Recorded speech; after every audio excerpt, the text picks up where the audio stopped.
आज हम competitive math में उसी करड़ी के आगे आज हम नए टाइप का क्वेश्चन सॉल्व करेंगे। कल और परसों हमने एक अलग अलग वीडियो में नए नए क्वेश्चन देखे थे।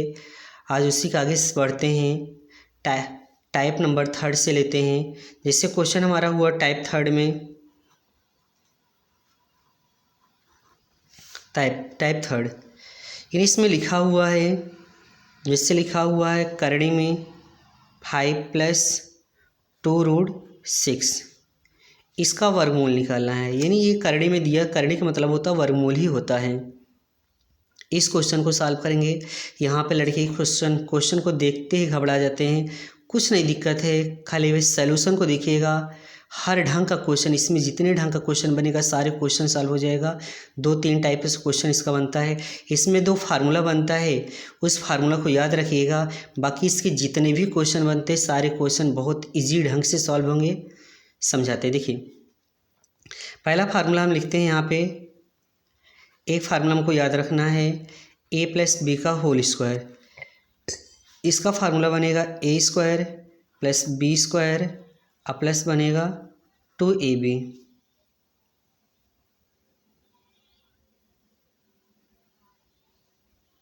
ये बनेगा a फार्मूला a - b का होल स्क्वायर का बनता है a² + b² माइनस बनता है 2ab। अगर इस क्वेश्चन को हम सॉल्व करना चाहें, यानी इसको हम लिख सकते हैं सिंपल सी, यानी 5 को ऐसे देखिए, ये फार्मूला में 2ab बना हुआ है, 2 है तो यानी यहाँ पे 2, पहले तो यहाँ पे 2 लाना है एक चीज़। सेकेंड चीज़, यहाँ पे जो आगे 5 है और जो पीछे रोड में 6 दिया हुआ है, इसके स्थान पे ऐसे हम खंड को बनाएंगे। 2 खंड ऐसा बनाएंगे, 2 पद, उनको हम जोड़ेंगे तो यहाँ पे 5 बनना चाहिए, या घटाने पे यहाँ 5 बनना चाहिए, और उन्हीं दोनों का मल्टीपल करेंगे तो यहाँ तक 6 बनना चाहिए। यानी हम लिख सकते हैं 5 को अगर हम लिखना चाहें, ये 3 और 2 को फैक्टर में हम लिखेंगे।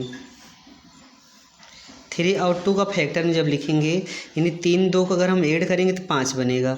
अगर 3-2 को हम गुणा करेंगे तो 6 बनेगा।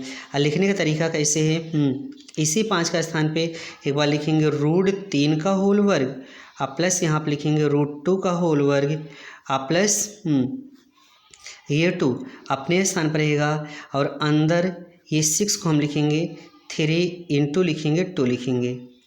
अब ये डायरेक्ट इसको हम लिख सकते हैं अंडर में √3 + a² + b² + 2ab। 2 का आगे जो चिन्ह रहेगा वही चिन्ह यहाँ पर लिखा जाएगा। अगर यहाँ प्लस है यहाँ प्लस लिखेंगे, अगर यहाँ माइनस है यहाँ माइनस लिखेंगे, और √2 पूरे का होल वर्ग। करड़ी हटेगा, रूट हट जाएगा, यानी यहाँ से बनेगा सॉल्यूशन में √3 + √2, यानी इसका जो आंसर बनेगा, हमारा वर्गमूल हमने जो निकाला ये √3 + √2 बना। इसी तरह से हम एक सवाल को और सॉल्व करते हैं। इसका दूसरा क्वेश्चन हम सॉल्व करते हैं, जिससे लिखा हुआ रूट में 7 + 2 √12। ये क्वेश्चन सिंपली ढंग से, अब इसको हम पूरा को सॉल्यूशन नहीं करेंगे, बट डायरेक्ट इसका आंसर, चूँकि हमको एग्ज़ाम के अकॉर्डिंग जब हम इसको कॉम्पिटिटिव एग्जाम में हम वहाँ पे सॉल्यूशन नहीं देखा जाता है। वहाँ पे तुमने ऑप्शन में क्या सही किया क्या गलत किया उसके हिसाब से आंसर माना जाता है। यानी हम यहाँ पे 7 का ऐसा फैक्टर बनाइए जिसको हम जोड़ दें तो 7 बन जाए। अगर उन्हीं को हम आपस में मल्टीपल कर दें हमारा 12 बन जाए। यानी हम 7 को लिख सकते हैं 4 × 3। अगर इनको हम जोड़ देते हैं ये 7 बन जाता है, अगर इनको हम गुणा कर देते हैं तो यानी यहाँ 12 बन जाएगा। इसका डायरेक्ट सोल्यूशन हम कर देते हैं, यानी यहाँ पर लिख सकते हैं √4 + √3, या इसका आंसर ये भी बन सकता है 2 + √3। यानी इसका सलूशन जो बनेगा या तो हम ऐसे दिखा देंगे, या इसी को अगर थोड़ा सा और डिफाइन करेंगे तो ये हमारा आंसर बनेगा।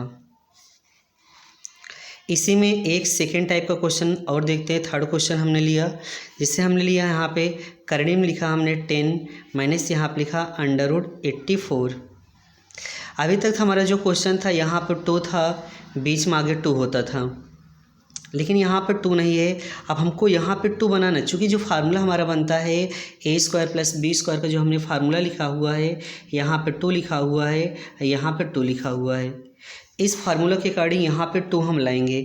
21 को ऐसा फैक्टर बनाइए 4 के रूप में, ऐसा फैक्टर बनाइए कि 4 इंटू किसी संख्या का गुणा कराए तो यहाँ पे 84 बनना चाहिए। यानी हम लिख सकते हैं 10 माइनस 84 को हम लिखेंगे 4 इंटू 21। 21 से 84 होता है, अगर गुणा करेंगे तो 84 बनेगा।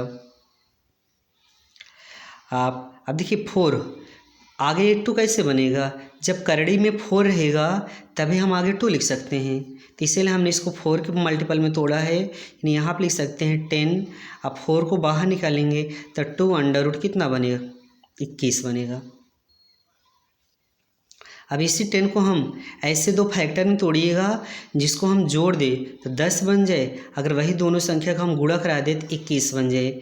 अगर 7 इंटू 3 के मल्टीपल में तोड़ते हैं तो 7 3 21 बनेगा, और 7 में 3 जोड़ेंगे 10 बनेगा। इसका डायरेक्ट आंसर हम लिखते हैं √7। यहाँ पर माइनस बना हुआ है, यहाँ पर लिखेंगे माइनस, ये √3 ना, ये जाके इसका आंसर बनेगा। इस तरह से इस टाइप के क्वेश्चन को हम सॉल्व करेंगे। और अभी करने में और सारे क्वेश्चन हैं, हम नेक्स्ट वीडियो में सॉल्व करते करेंगे, उसको देख लीजिएगा। बस इसी पे हम एंड करते हैं। वीडियो अच्छा लगे तो लाइक और सब्सक्राइब करिएगा, और कमेंट बॉक्स में अपने अच्छे अच्छे शब्द छोड़ दीजिएगा। That solves. Thank you.